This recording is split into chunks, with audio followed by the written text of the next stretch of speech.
Yes, you're right, Erica. The Leafs have been knocked out of the playoffs in heartbreaking fashion here at Scotiabank Arena.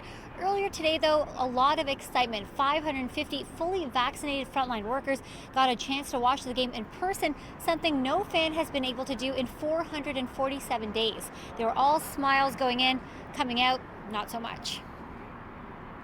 Just heartbreaking today. Why was it heartbreaking? You know, everyone in the city thought it was going to be the year. I mean, every year we say that, but this year was going to be the year. And, it's all right. It happens, and we'll be back next year. We still had hope, right? And they got one in the end, right?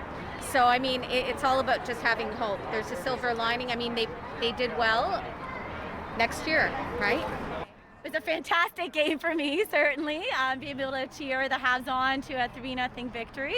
And it was just a great experience to be in there with a lot of other healthcare providers and having this opportunity. So a lot of us feel very grateful to be able to be here today.